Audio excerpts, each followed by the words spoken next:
So good morning people. और यहाँ पे हम अभी पैंगोंग में हैं और सुबह का टाइम है। नज़ारा आप देख सकते हैं। कल बहुत ही मौसम ख़राब था जब हम पैंगोंग आए थे और अभी काफ़ी अच्छा मौसम हो चुका है। आप देख सकते हैं यहाँ पे नज़ारे ही नज़ारे हैं। यहाँ पे पूरे बगल से पैंगोंग लेक है और अभी हम पैंगोंग लेक से यहाँ पे हम नुब्रा वैली के लिए निकल रहे हैं।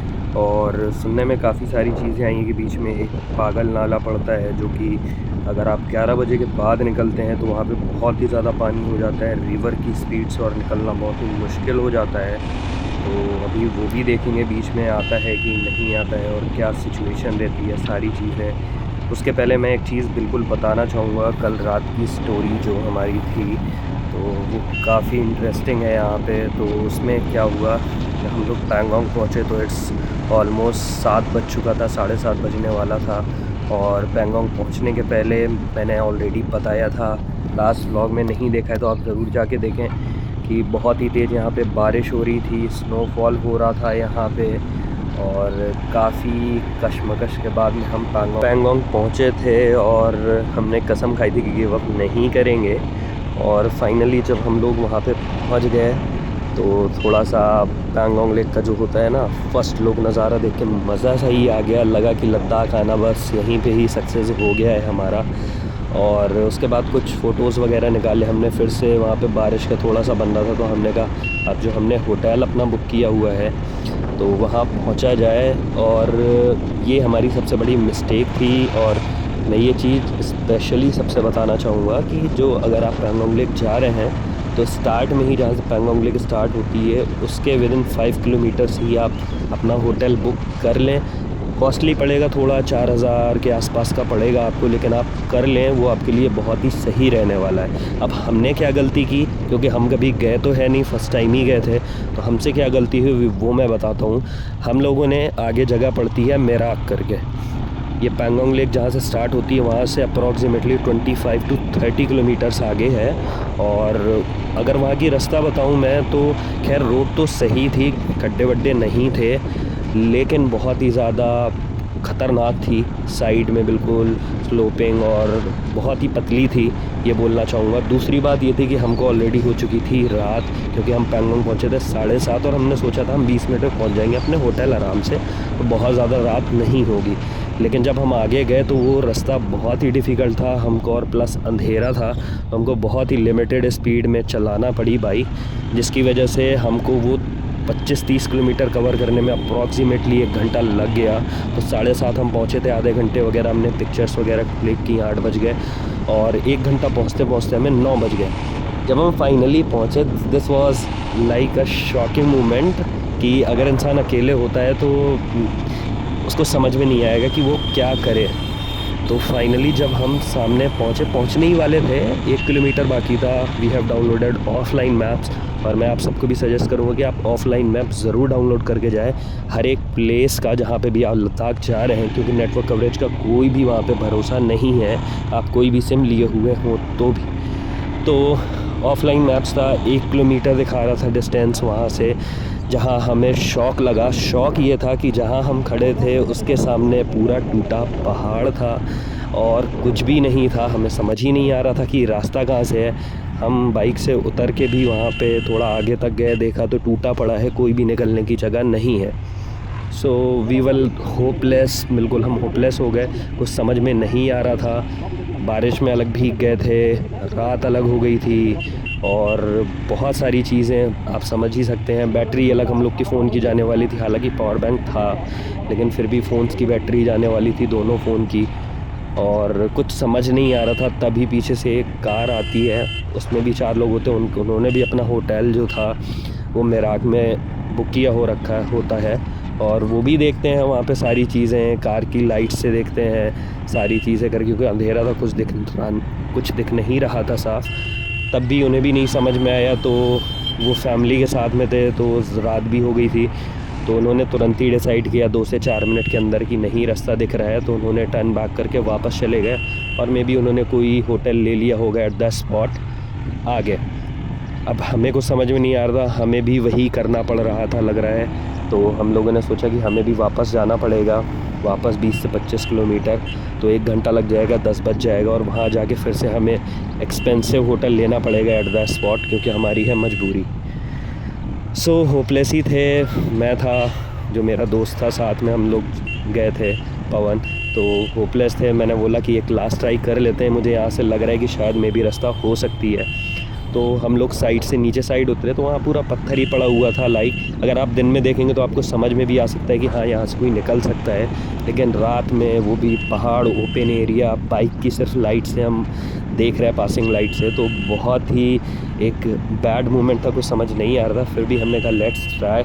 और वहाँ से हम जैसे भी बाइक ऊबड़ खाबड़ ऐसे करके खुदाते हुए निकल के जाते हैं, तो पहुँच जाते हैं वहाँ पे, और देखते हैं तो होटल पूछते हैं तो होटल नहीं मिलता है आसानी से। तो दूसरे होटल्स रहते हैं, कम से कम यही सेटिस्फेक्शन एक रहती कि अगर वो होटल नहीं भी मिलता है हमको तो एटलीस्ट हम यहाँ पे स्टे कर सकते हैं। तो फाइनली फिर हम वहाँ पे पूछते हैं 2-4 लोगों से, तो उनको भी होटल का नेम नहीं पता रहता है। उसके बाद हम गूगल मैप्स की डायरेक्शन से बिल्कुल एक्यूरेट पहुँचते हैं वहाँ पे, फिर भी हमें होटल नहीं दिखता है, उल्टा सीधा जा रहा होता है। ऑफलाइन मैप्स नहीं अच्छे से काम कर रहा था। फिर उसके बाद फाइनली हमको एक इंसान वहाँ पे दिखाई देता है जिनसे हम पूछते हैं, और फैक्ट की बात यही होती है कि वो जिस होटल में हमने बुकिंग कर रखी होती है उसी के ही ओनर होते हैं। और फाइनली वो हमें ले जाते हैं होटल में, और होटल में हम लोग चेंज वगैरह करते हैं। और होटल रूम्स की भी मैं अभी पिक दिखाऊंगा आपको, काफ़ी डिसेंट था, काफ़ी अच्छा था। और रात में हमने चेंज वगैरह करने के बाद फिर हम लोगों ने अच्छा सा डिनर किया। डिनर काफ़ी अच्छा था वहाँ पे होटल में, हमको काफ़ी मज़ा आया। और जो हमें कॉस्ट पड़ी थी वहाँ पे होटल की, वो 2000 रुपीज़ पड़ी थी। और 1000 रुपीज़ हम लोगों ने जो डिनर किया सुबह ब्रेकफास्ट के, और बीच में जो भी सारी चीज़ें थी वो इंक्लूडेड थी, तो 3000 रुपीज़ अप्रॉक्स में पड़ा। अगर आप स्टार्टिंग में ले लेते तो आपको अप्रॉक्स सारा सब मिला के 5000 के अप्रॉक्स पड़ता, तो 2000 का डिफरेंस आ गया। लेकिन अगर आप दिन में जा रहे हैं तो कोई भी इशू नहीं है, आप पहुंच सकते हैं वहाँ पे, क्योंकि हम रात में पहुँचे, प्लस बाइक थी, तो विजिबिलिटी ना होने की वजह से हमको ये सारे जितने भी प्रॉब्लम्स थे वो फेस करने पड़े। तो फाइनली हम पहुंच गए थे ठीक ठाक। उसके बाद हमने रेस्ट किया सारी चीज़ें। और एक और हमारे साथ थोड़ा सा बैड मोमेंट हुआ, जब सारी चीज़ हम खा पी के लेट गए सोने के लिए, तो पहली तो सारी चीज़ें भीगी हुई थी, तो सारी चीज़ों को हम लोगों ने फैला दिया ताकि सुबह तक सूख जाएं। और दूसरी चीज़ ये थी, जब हम सोने के लिए लेट गए तो हम लोगों ने फ़ील किया कि जो ऑक्सीजन लेवल है वो वहाँ पे बहुत ही ज़्यादा कम है। और हम लोग थोड़ी थोड़ी देर में करवट ले रहे हैं, नॉट ओनली मी, मेरे साथ में जो था वो भी, इसके साथ भी यही इशू हो रहा था, तो ऑक्सीजन लेवल काफ़ी कम था। तो रिकमेंडेड यही है कि पैंगोंग साइड अगर आप जा रहे हैं तो पहले आप विज़िट दूसरी प्लेसेस कर लें, और पैंगोंग 3 से 4 दिन बाद जाएं, क्योंकि अगर आप वहाँ पे स्टे कर रहे हैं तो वहाँ पे ऑक्सीजन लेवल काफ़ी कम है, काफ़ी अच्छी खासी हाइट में है पैंगोंग, और आपको इशू हो सकता है। तो हमको तो फ़िलहाल पूरी रात नींद नहीं आई है। जैसे तैसे हम 5:30 बजे उठे बिस्तर से, और हम फिर सनराइज़ देखने के लिए उतावले थे, तो लेकिन मौसम इतना ख़राब कि हमको सनराइज़ देखने को नहीं मिला वहाँ पे। फिर finally we have a plan, हमने प्लान के हिसाब से रेडी हुए, नहाया, फिर उसके बाद हम लोग पैंगोंग लेक के साइड में गए, जिसकी अभी आप वीडियो देखेंगे। और उसके बाद में हम वहाँ से पिक्चर्स वगैरह क्लिक की, वीडियोस बनाई, रील्स वगैरह बनाई, और फुली सेटिस्फेक्शन के साथ में वापस आए।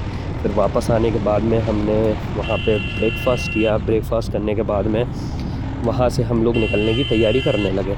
तो सारा सब कुछ हमने पैक कर लिया, अप्रॉक्सीमेटली 9 बज गए थे, और सारी चीज़ें हम अब नेक्स्ट जो हमारा सामने टारगेट और हमारा जो नया फोबिया था वो था पेट्रोल का, क्योंकि हमें लग रहा था कि बाइक हमारी शॉर्ट रह जाएगी 20 से 30 किलोमीटर मिनिमम नुब्रा पहुँचते जितना मेरा अंदाज़ा लग रहा था। लेकिन ये भी था कि पहुंच जाएगी जहाँ तक मुझे था, तो दोनों असमंजस वाली सिचुएशन में थे हम। सो फाइनली हमने सोचा कि पेट्रोल तो हम देख लेंगे, बीच में ब्लैक में मिलता भी है एक जगह, मुझे एग्जैक्ट नाम नहीं याद आ रहा है, तो वहाँ पे ब्लैक में पेट्रोल मिलता है। तो हमने कहा सेफ़ साइड खेलेंगे, अगर मिलेगा वहाँ पे से तो 2-3 लीटर पेट्रोल ले लेंगे। तो हम लोग वहाँ से निकल गए घूमते हुए। सुबह मौसम अच्छा था, बारिश नहीं आई, मौसम खुल भी गया, तो थोड़े से लकी साबित हुए हम सुबह। और वहाँ से हम लोग निकल गए। निकलने के बाद आप देख रहे हैं ये पूरा सफ़र, ये हम लोग पैंगोंग से ही निकले हुए हैं, और नुब्रा जाते जाते हम लोगों ने काफ़ी बीच में एडवेंचर किया, पिक्स ली, रील्स ली, काफ़ी अच्छी अच्छी जगह भी आई। और पागल नाला नहीं चल रहा था बहुत ज़्यादा क्योंकि मौसम धूप नहीं थी बहुत ज़्यादा, तो उतना ज़्यादा पानी नहीं था वहाँ पे। तो उसके बाद हम लोग निकल गए। नुब्रा पहुँचते पहुँचते हम लोग बीच में, जो मैंने बताया, हमने वहाँ से ब्लैक में सेफ साइड के लिए 3 लीटर पेट्रोल लिया और उसको बाइक में डाल लिया और हम लोग बहुत ही सेफली नुब्रा पहुँच गए। और जब हम नुब्रा पहुँच के जब हमने पेट्रोल डलाया तो हमको फ़ील हुआ कि हम लोग नुब्रा पहुँच भी जाते और हमारा 2 से 3 लीटर पेट्रोल बचा भी रह जाता। तो बाइक ने भी काफ़ी अच्छा एवरेज दिया था और सारी चीज़ें। और बाइक हमने जहाँ से ली थी मैं उसका लिंक दे दूँगा डिस्क्रिप्शन में, अगर आप जाते हैं तो वहाँ से ले सकते हैं, काफ़ी रीज़नेबल प्राइस में और काफ़ी अच्छी बाइक दी थी उन्होंने, कोई भी इशू नहीं हुआ था हमें। सो ये पूरी कहानी है हमारी पैंगोंग तक पहुंचने की और पैंगोंग में क्या हुआ हमारे साथ और पैंगोंग से नुब्रा तक पहुंचने में ये पूरे जितने कशमकश हुई वो मैंने बताया। और ये पूरी सीरीज़ चल रही है, लेकिन जो लास्ट वीडियोस आने वाली हैं ना वो इतनी धमाकेदार और सरप्राइजिंग और उसमें ऐसी चीज़ें हैं कि अगर आप देखेंगे तो आपको ज़रूर मज़ा आने वाला है। और एक चीज़ और बता दूं, मैं रॉ वीडियोस भी डालूँगा, मींस लाइक गोप्रो में जो शूट हुआ है original with no filter with nothing editing, raw videos डालूँगा ताकि आप एक एक्सप्लोर कर पाएँ कि वहाँ पे जगह कैसी है अगर आप लद्दाख जाने का प्लान बना रहे हैं तो। सो नेक्स्ट वीडियोस आएंगी, आप ज़रूर स्टे ट्यून करिए उन वीडियोस के लिए। आई होप आपको मज़ा ज़रूर आएगा और ये भी आपको स्टोरी सुनने के बाद आई होप मज़ा आया होगा। और ये बात सच है कि हम इंस्टाग्राम यूट्यूब वगैरह में देखते हैं तो हमको लद्दाख वाह मतलब एक ब्यूटीफुल सी वाली फीलिंग आती है, लेकिन सच ये है कि अगर आप बाइक ट्रिप कर रहे हैं, वहाँ पर जा रहे हैं और बहुत ज़्यादा लोग नहीं हैं, 2 से 4 ही लोग हैं, तो आपको बहुत सारे इशूज़ देखने को मिल जाते हैं वहाँ पे, क्योंकि बहुत ही ज़्यादा पहाड़ी एरिया है और आपको कोई भी वहाँ पे फैसिलिटीज़ नहीं मिलती हैं। तो बाइक ख़राब हो जाती है, लोग फंस जाते हैं, लोगों की बाइक्स बह जाती हैं, लोग गिर जाते हैं, बहुत सारे इशूज़ देखने को मिलते हैं।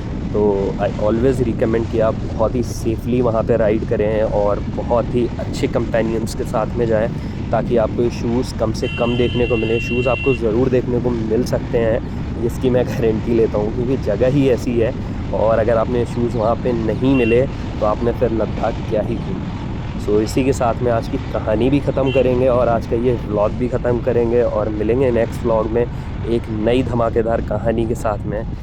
सो thanks for watching, catch you in the next letter.